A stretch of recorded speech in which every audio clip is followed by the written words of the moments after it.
हम सब ने बचपन से एक ही बात सुनी है कि मुगल सल्तनत हिंदुस्तान में ज़हीरुद्दीन मोहम्मद बाबर से शुरू हुई। किताबों में भी यही लिखा है और टीवी पर भी यही बताया जाता है और ज़्यादातर लोग भी यही मानते हैं। लेकिन आज मैं आपको एक बात साफ साफ बता दूं, ये पूरी सच्चाई नहीं है। बाबर मुगल सल्तनत का आगाज नहीं था, बल्कि वो एक बहुत लंबी कहानी का सिर्फ एक आखिरी अहम मोड़ था।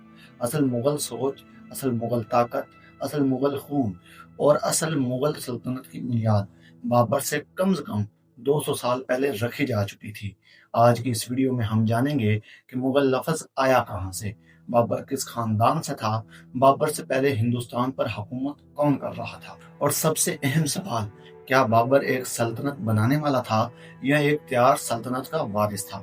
ये वीडियो आखिर तक देखना, क्योंकि आखिर में आपको तारीख को देखने का जाविया बिल्कुल बदल जाएगा। सबसे पहले हमें एक बुनियादी बात समझनी होगी। मुगल कोई नया लफ्ज नहीं था। मुगल दरअसल मंगोल लफ्ज से निकला है। मंगोल कौन थे? मंगोल वस्त एशिया के इंतहाई ताकतवर, जंगजू और मुनज़्ज़म कबाइल थे, जो आज के मंगोलिया, काज़ाकिस्तान, उज़्बेकिस्तान और तुर्कमानिस्तान के इलाके में आबाद थे। और जब मंगोल का नाम आता है तो एक नाम खुद ब खुद ज़हन में आ जाता है, चंगेज़ खान। चंगेज़ खान वो शख्स था जिसने 13वीं सदी में दुनिया की सबसे बड़ी ज़मीनी सल्तनत कायम की। इसकी सल्तनत चीन से लेकर यूरोप के दरवाज़ों तक फैली हुई थी। अहम बात यह है कि चंगेज़ खान ने सिर्फ जंगें नहीं की, इसने निज़ाम बनाया, फौजी निज़ाम, टैक्स सिस्टम, तिजारत के रास्ते और हुकूमत चलाने का तरीका। यही वो बुनियाद थी जिस पर बाद में मुगल सोच खड़ी हुई। अब यहाँ एक बहुत अहम किरदार आता है जिसे अक्सर लोग नज़रअंदाज कर देते हैं, वो है तैमूर लंग। तैमूर लंग चंगेज़ खान की नस्ल से जुड़ा हुआ था और वही असल शख्स था जिसने मुगल सल्तनत की अमली बुनियाद रखी थी। तैमूर लंग कहाँ से आया? समरकंद, मौजूदा उज़्बेकिस्तान, वस्त एशिया। तैमूर लंग ने ईरान, अफगानिस्तान, वस्त एशिया और 1398 में हिंदुस्तान पर हमला किया। ये वही हमला था जिसमें दिल्ली को मुकम्मल तौर पर तबाह कर दिया था।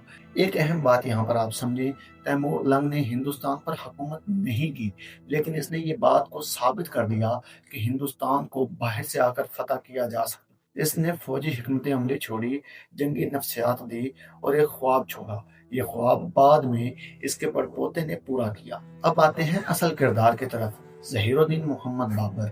बाबर कोई आम बादशाह नहीं था। बाबर था तैमूर लंग का पड़पोता और माँ की तरफ से चंगेज़ खान की नस्ल से, यानी बाबर की रगों में मंगोल और प्लस तैमूरी खून बहता था। बाबर की पैदाइश फरगाना यानी कि मौजूदा उज़्बेकिस्तान में हुई। बाबर का बचपन मुसलसल जंगों में गुजरा। सल्तनत का छिन जाना, समरकंद का ख्वाब और बार बार शिकस्त। बाबर ने अपनी जवानी में कई बार समरकंद हासिल करने की कोशिश की और कई बार उसको खोया और कई बार उसको हासिल किया। यही नाकामियां बाबर को हिंदुस्तान की तरफ लेकर चली गई। अब असल सवाल आता है कि बाबर से पहले हिंदुस्तान पर हुकूमत कौन कर रहा था? जवाब है, दिल्ली सल्तनत पर बाबर से पहले हिंदुस्तान पर लोधी खानदान हुकूमत कर रहा था। बादशाह का नाम था इब्राहिम लोधी और यही वो जगह है जहां तारीख का सबसे बड़ा मोड़ आता है। लोधी सल्तनत के मसाइल जो हैं वो क्या थे? बादशाह कमजोर था, उमरा आपस में लड़ते रहते थे, फौज गैर मुनज़्ज़म थी और अवाम हुकूमत से नाराज थी। यही वजह थी कि खुद हिंदुस्तान के कुछ सरदारों ने बाबर को दावत दी कि तुम हिंदुस्तान आओ।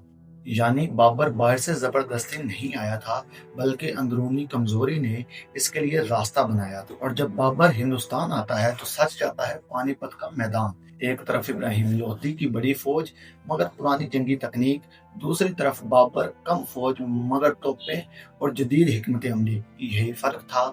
बाबर ने पहली बार हिंदुस्तान में तोपों का इस्तेमाल किया, फौज को लाइन में लड़ाया, नफ्सियाती दबाव डाला।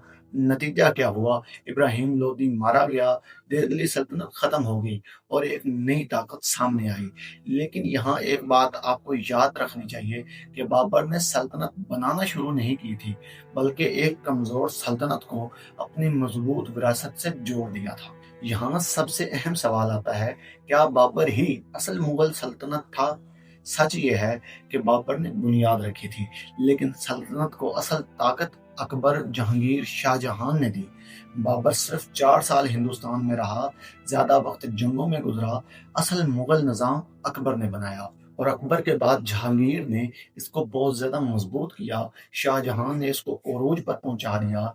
यानी बाबर दरवाजा था, इमारत बाद में बनी। तो अब अगर हम सीधा जवाब दें तो मुगल सल्तनत बाबर से शुरू नहीं हुई थी, मुगल सल्तनत बाबर पर आकर जाहिर हुई थी।